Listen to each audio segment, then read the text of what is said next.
Welcome to the Web of Conspiracy. Here is your host, Adam Webb.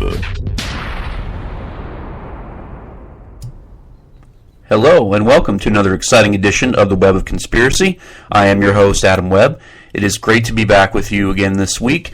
For those of you who follow the show on social media, you know that at the beginning of the week I had posted some pretty exciting news that I've upgraded some equipment, made some transition over to some different software, and doing things a little bit differently.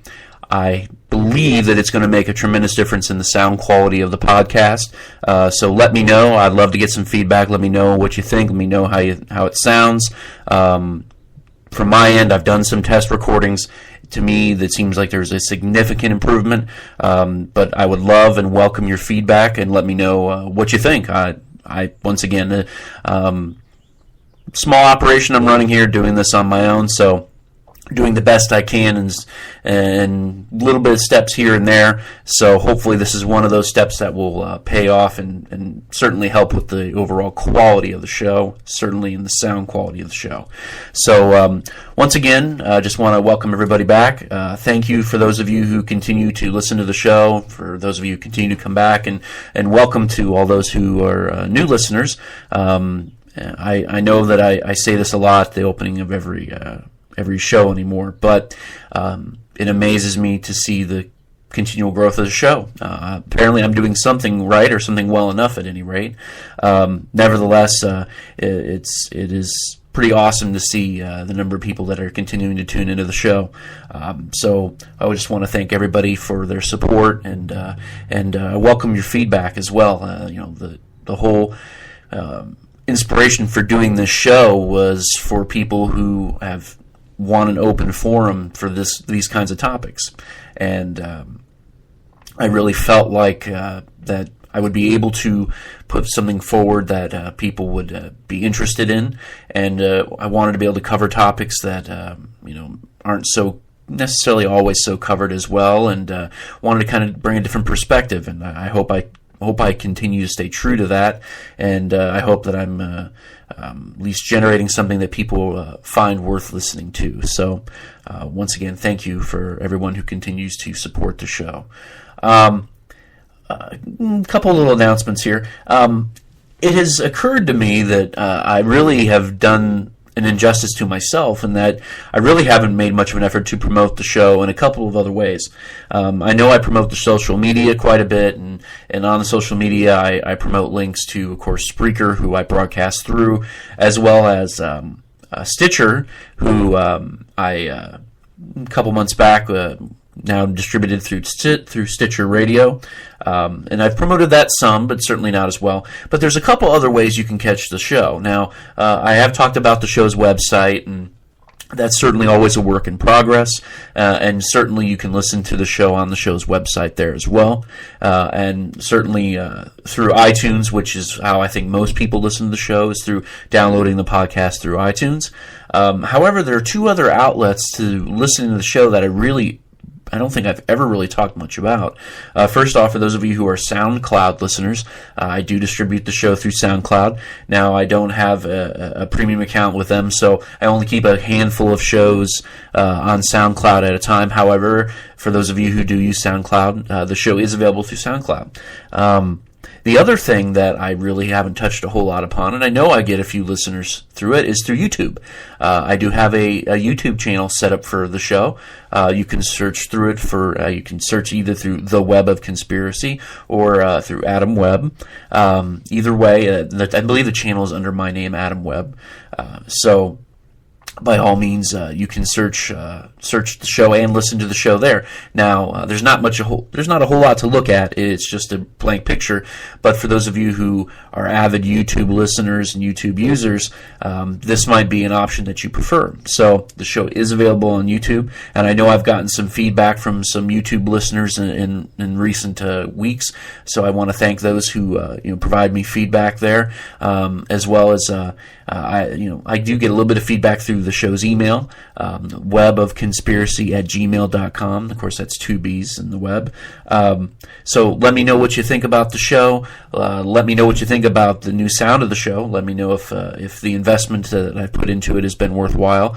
I would love to get your feedback on that. So, okay, moving forward, a couple little topics in the news before I got into today's main topic. Of course, the search continues for the Malaysian airline flight MH370. There's such an unfortunate situation. The families this week received notice that they had more or less officially determined that the plane was lost at sea. And they received notice in, I believe, text message, and just somewhat inappropriate way. And my condolences go out to the family members. Now, while there are many who are still suspicious as to the whereabouts of the plane, and for good reason, certainly. At this point, I don't know that there's much reason to believe or hope that the passengers aboard of the plane are alive. That's unfortunate, but given the circumstances, no matter how this has played out, it seems highly unlikely that there's any survivors left. Whether this was a mechanical failure, whether this was an act of terrorism, either by a passenger or by or even perhaps one of the pilots, it doesn't seem likely that there's any survivors at this point. Nevertheless, we'll see. I know that they're investigating debris now in a different field, a little bit closer to Australia, so we'll continue to monitor, but it seems at this point it's highly unlikely that there's any survivors of this missing plane. So we'll continue to monitor and go from there, but at this point it does seem like it's probably lost. So, okay, another topic, and I haven't talked about this much over the last few weeks. However, it's something that I certainly in my previous work, I have studied tremendously.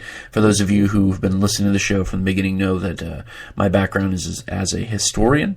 That is sort of how I got interested into some of these topics. Nice thing about history is that there's pretty much a history of almost everything.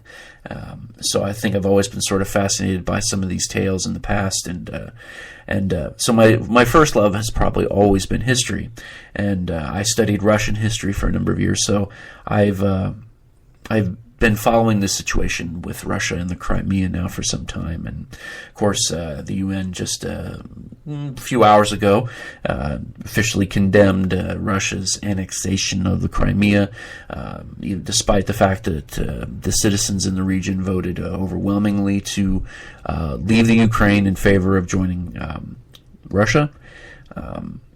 This is a very complicated situation, and I know that there are a number of people who are very passionate on both sides, certainly Ukrainians, who have strong feelings about whether or not the Crimea should remain, whether Russia's overstepped its bounds. It's not a simple situation.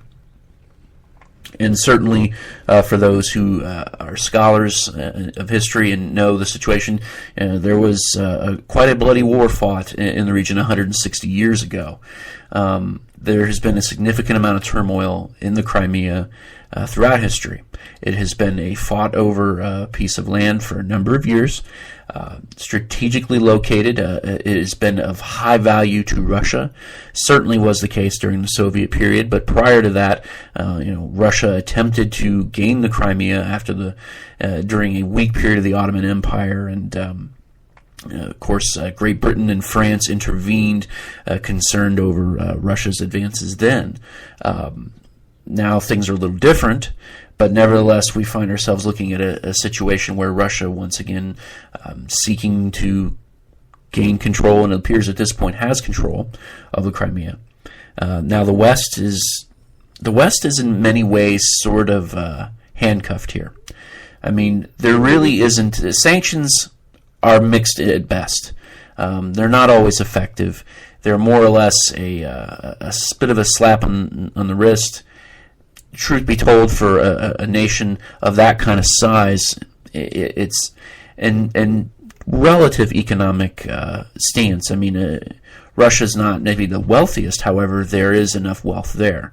This is not a third world nation that we're talking about here. So the sanctions, in many respects, will do just as much to hurt the West as they will Russia. So it's not a very ideal situation. And the truth is that the United States does not have much ground to stand upon given our ventures in Iraq and Afghanistan. So we have to play this very carefully. It's a very delicate situation, and I know that there are minorities in that region that the idea of Russia taking over is not ideal. Certainly the Tartars. This does not necessarily bode well for them. So now the UN has more or less drawn a line in the sand. We'll see if anything comes of this. I'm not sure. What I do know is that going forward, that I'm not entirely sure that even if the West does somehow manage to maneuver into a position of power, I do not believe the Crimea will be returned to the Ukraine. Russia has always eyed the Crimea. It is comprised majority ethnic Russians, and I have no reason to suspect that this will be changed anytime soon. Nevertheless, we'll continue to monitor, continue to see. There is a potential here, if we're not careful, if the West is not careful, that this could break out into war. I'm not 100% certain that that's the case, but the possibility does exist. I do not see Russia backing down in this, and they're operating from a position of strength. They're already there. They're already established, and the people, at least the majority of the people, by all indications at this point, want to be part of Russia. So that makes things significantly more complicated for the West.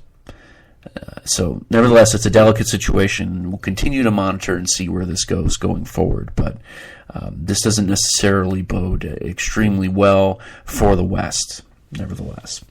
Okay, so today's topic. Now, for those of you who listened to the show before this most recent incarnation, and by the way, it just so happens that it was exactly a year ago today that I started this show. I started it, with a different network, different circumstances, and here I am now. I made the transition, of course. I believe it was officially in the beginning of November that I did my first show here on Spreaker, and I have no regrets of making the transition. Best thing I could have done for the show. But nevertheless, a year ago, I started this, and I started this with very few listeners, very few at all, and I've grown now into the thousands. So it's amazing to me to see just how far the show has come in a year. Yes, I've had to make some transitions and had to tweak some things, but nevertheless, here we are, and it's pretty awesome. And so I've made an effort in the past, and I've done this now a couple times, but the show has grown significantly since taking it out on my own here on Spreaker. And as a result, I've liked to go back and touch on topics that I've done with the old show because they just weren't listened to as much. So I went back and I've decided to cover a topic that I did a number of months ago in Slenderman. Now, Slenderman is an interesting phenomenon, and it's one that is certainly a more recent phenomena, but it sort of captured my attention a bit, and there's much debate about what exactly Slenderman is. So I will kind of try to get into a little bit of Slenderman, the history, and we'll go from there and try to create at least come up with some sort of idea as to what I believe Slenderman may actually be. Now, as I said, it's become quite a popular modern urban legend, at least by most accounts. It's how it's treated. The origin is often associated as a work of a group fiction, a crowdsourced fiction created online on the online forum somethingawful.com. that is how many people believe that this phenomenon has occurred, at least began. Now, Slenderman is reported to be something of a boogeyman type of creature or boogeyman type of entity. Very tall, described as being 8 to 9 feet tall, disproportionately long arms, is often described as having almost like these other tentacles in some respects that are a little bit different, that sort of kind of flow out and have really sharp ends. It's a rather unique looking entity. It is often depicted as wearing almost like a suit, sort of, a very sort of odd look. Nevertheless, the entity, perhaps not that it isn't already strange in description enough, but I think the thing that often gets a lot of people is that it's described with, it has a face that has little or no discernible features. It's almost as if though there's really no face in many of the depictions of it. Now, it is said to abduct children, and once you talk about the Slender Man, then it will seek you out and will eventually catch you. It's believed that once you have made some sort of initial contact with it, that it then recognizes you, it knows you, and it will seek you out. It will more or less, it targets you at that point, that you have acknowledged it. By acknowledging it, you give it power. If you dream about it, if whatever the case may be, however you acknowledge the Slender Man, well, then that is how the Slender Man notices you. And that is how the Slender Man begins to seek you out and eventually catches you. And it is believed by many that it will kill you. Now, most view the Slender Man as just strictly modern fiction. And there's plenty of reason to believe that to be the case. It doesn't necessarily strike you as, because the timing of the phenomenon is one of the more recent developments. So in many respects, most people look at it as, okay, this is just a product of modern urban legend using the internet to catch fire, so to speak. Now, in most accounts, I would typically agree that perhaps this exact incantation may be. However, looking back through history, as I have said before, I am trained as a historian. There are a number of stories in folklore of creatures that match the description of Slender Man, and these date back hundreds of years. And in numerous places, such as Germany, Great Britain, Eastern Europe, North America, Asia, all have stories depicting very similar entities. Now, perhaps through this crowdsourced phenomenon, that these ideas were brought in from all these other sort of similar creatures, and this thing has sort of spawned from there. But nevertheless, the idea of this is beginning to catch traction, and it does appear that in many respects, at least some of the stories behind the Slender Man do have some historical connotation to it, that this is not something that is necessarily entirely new. Now, in Germany, it would appear that perhaps that is the best match for what we would describe as the Slender Man. Okay. This seems to be the strongest connection to the modern Slender Man. Dating back to the 16th century, there was entities known as Der Ritter and Der Grossmann. Der Ritter translates into the knight, and Der Grossmann is the tall man. Okay, and they match a very similar lore of the Slender Man, especially Der Grossmann, who would take children who wandered into the Black Forest in Germany, which, of course, for many of you who know, the Black Forest has been a place that inspired a number of strange, creepy tales and folklore. Certainly the Grimm brothers, their fairy tales, a lot of them centered around things that occurred in the Black Forest. A very strange place by all accounts for those who have been there. Of course, very dark, very dense forest in Germany, and it spawned a number of these interesting tales, and Der Grossmann would be one of them. Described a very similar kind of manner as the Slender Man. Very tall, very slender, very disproportionately long-armed, and as I said, Der Grossmann would seek out children who got lost in the Black Forest and would take these children and would kill the children.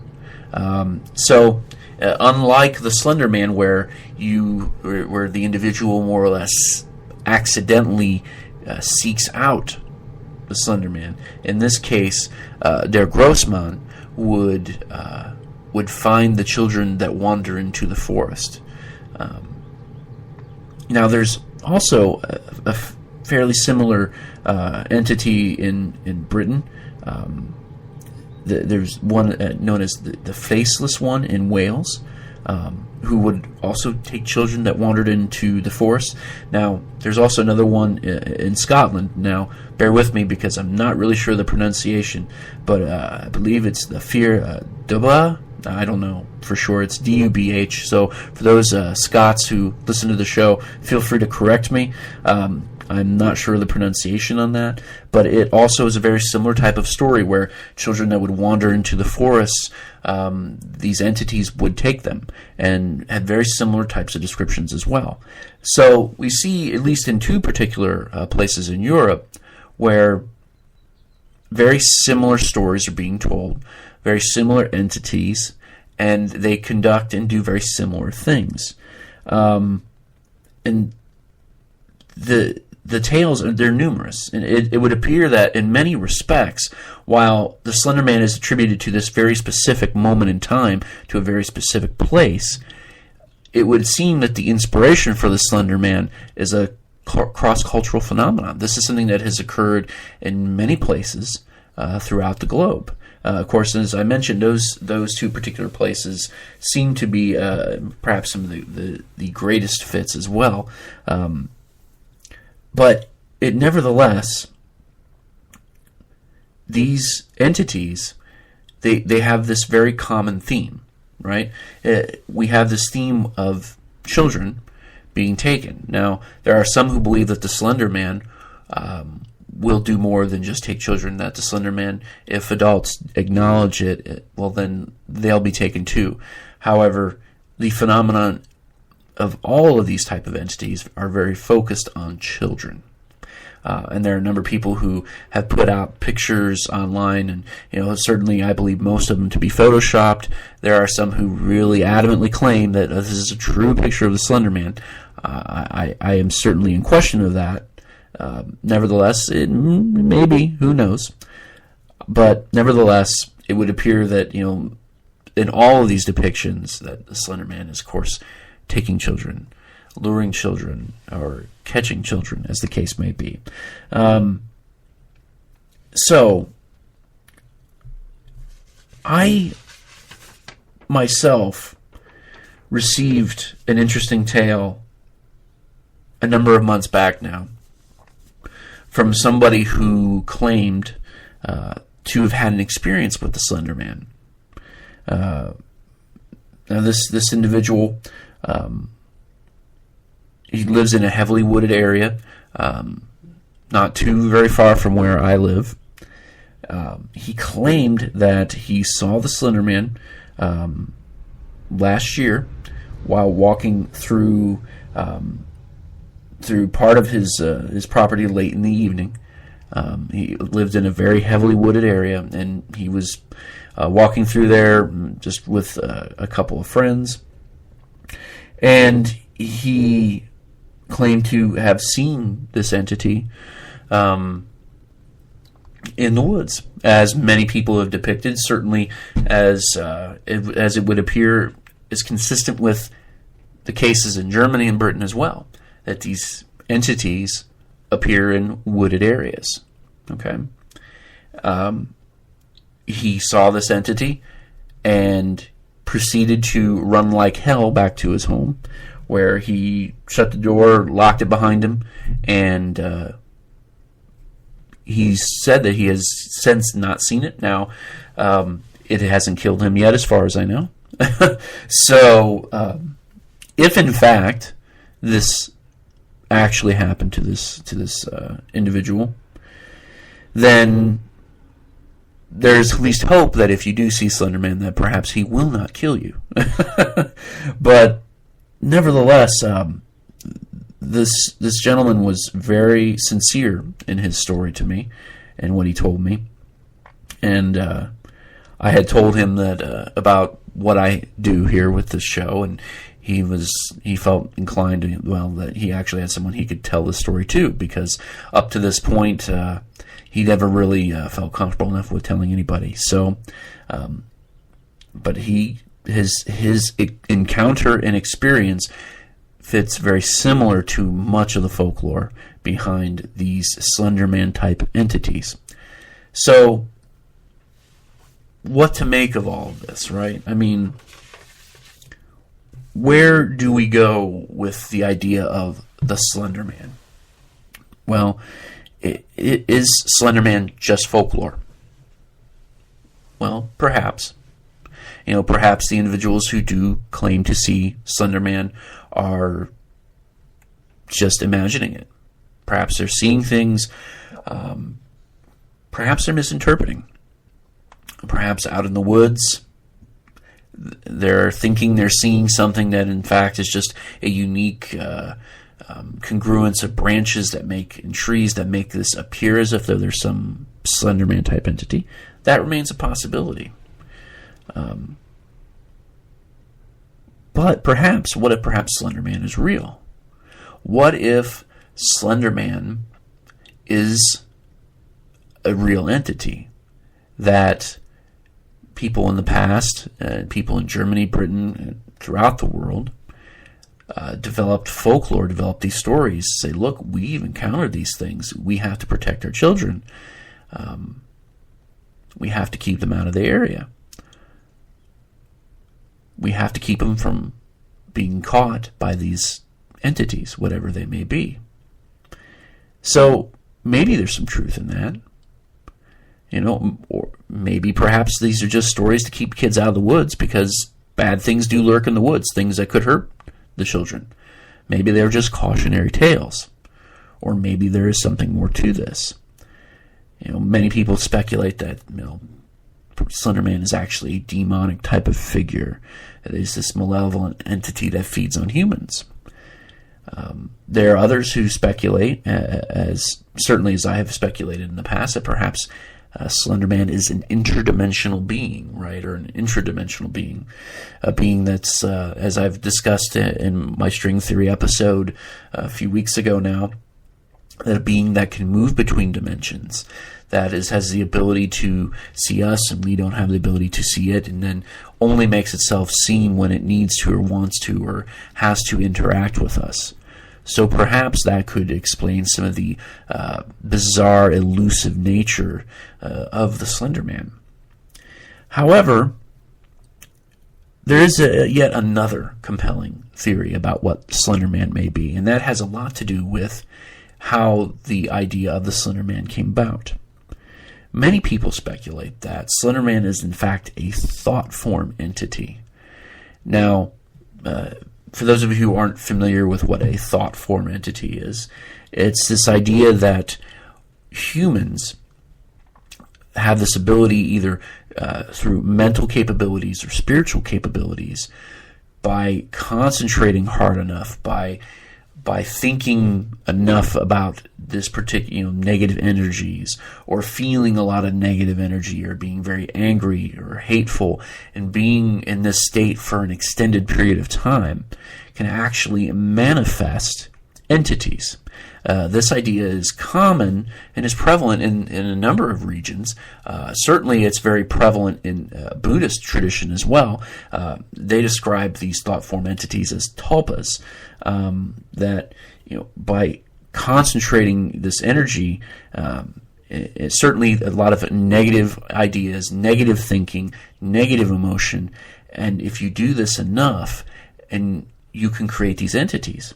So the theory behind this goes that with all of these different people contributing to this story online in the somethingawful.com forums, that this idea to create this monster, to create this entity, to create this being, whatever Slenderman may actually be, that perhaps all of this energy that went into this online, that the collective energy of all the people thinking of this trying to create this scary being, has in fact created this scary being. That this is something more, that this in fact has gone from a fun creation, a compelling story, into this entity that is real, that has actually somehow now manifested because of all the energy given to it. Now, this is a fascinating theory, and it's one that I have often wondered, is there any validity to this? And to those I've talked to who do believe that this is possible, but for them it's an astounding yes. There's not any doubt about it.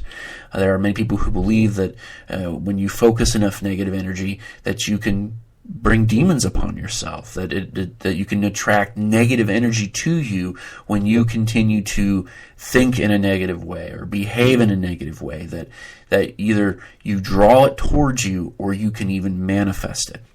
So, is Slenderman really just a product of these forums? Now, and when I say that, certainly, maybe it is just a story, but what if it is a true product of the story?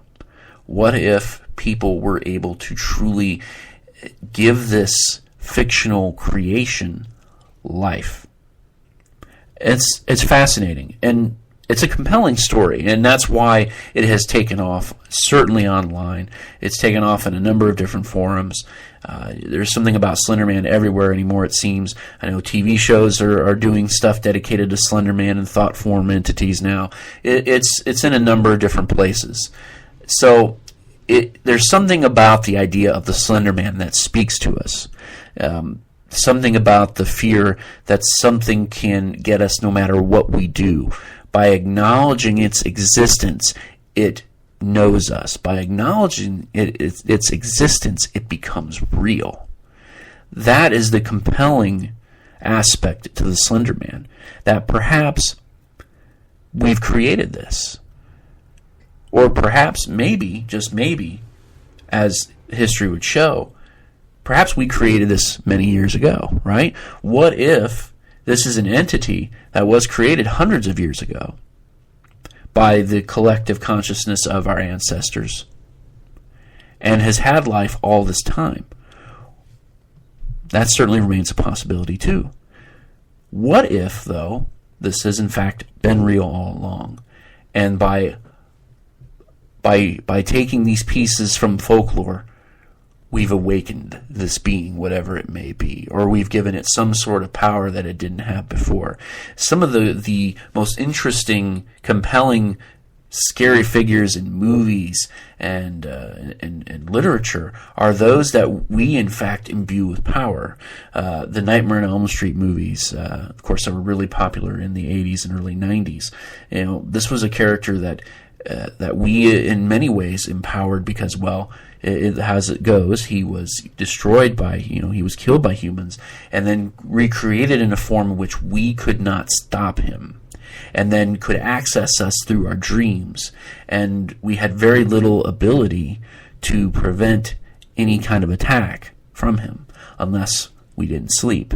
In many ways, the idea of Freddy Krueger, building on some of these same type of emotions, same types of fears, this entity that feeds on children, all right? And much in the same way that Freddy Krueger feeded on teenagers. There's this idea that runs through our culture of these entities that have this type of power and that prey on the youth and prey on the children. So this is very much embedded into who we are, into our culture. The question that remains is, has it been real all along? Have we created this thing at some point, either in the past or now? That is one that I don't know that there's a true answer to. In terms of whether or not I believe the Slenderman is real, This would be how I would describe my opinion and my belief on what I think the Slender Man is. I do tend to ascribe to the idea of a thought form entity. And I do think that we do not have a true understanding of what we're really capable of in this world. Man has continued to underestimate man for a number of years. And we've been imbued with a great degree of ability. However you want to ascribe how we've been imbued with that, be it evolution, be it a higher power, whatever your belief system is, we have overcome a great deal to be where we are today. Now, we are just now beginning to unlock some of the mysteries of the mind. Two of the greatest mysteries in our existence are what lies beyond our reach and what lies within that's beyond our reach. And we continue to try to unravel those mysteries. So, I believe that in many respects the Slender Man is real. And certainly to those who believe in the Slender Man, then yes, Slender Man is quite real. I've never personally seen a Slender Man. I know that there's a number of other similar thought form entities out there. Certainly the Hat Man, who is often regarded as a shadow figure, which I touched upon a couple months back now. That these entities that have been developed out of thinking, out of people believing in them. So one has to wonder if there is something to that. So I will continue to not personally believe in the Slender Man or try to acknowledge Slender Man's existence, because if in fact he is real, the last thing I want to do is conjure him to my home. So I don't know whether or not he's real. But I do know that in taking some testimony from those who truly believe they've had the experience with the Slender Man, it has become very real to them. No different than people who have claimed to have had abduction experiences with extraterrestrials, or claim to have seen Sasquatch, or claim to have seen a ghost of some other sort. So yes, I do believe that there could be something here. The exact nature of it, I'm not sure. But there does seem to be a degree of power in this entity. Whether it is something that we've imbued it with, whether it's something it's always had, I don't know. But nevertheless, there does seem to be something about this that certainly has our attention. So, well, at any rate, that is what I have for you this week. I hope you enjoyed the show. Slender Man is something that is a unique entity, something that's a little different. So I would welcome your feedback. Let me know what you think about the show, and as well as the quality of the show. As I said at the top of the show, I've done my best to try to improve some of the different sound and do some things to try to make the show sound a little better. So I would love to get your feedback. Let me know either Facebook, Twitter, Google+, YouTube, Stitcher, iTunes. Write a review. Let me know. Hey, drop me an email, webofconspiracy@gmail.com. Just let me know what you think of the show. As I said, this is a work in progress for me. I am continuing to do what I can to improve the quality, and I will continue to take incremental steps here and there when I can to continue to improve the show. So once again, just want to thank everybody for listening, and I will be back again next Friday with another great edition of the Web of Conspiracy. Until then, have a great week.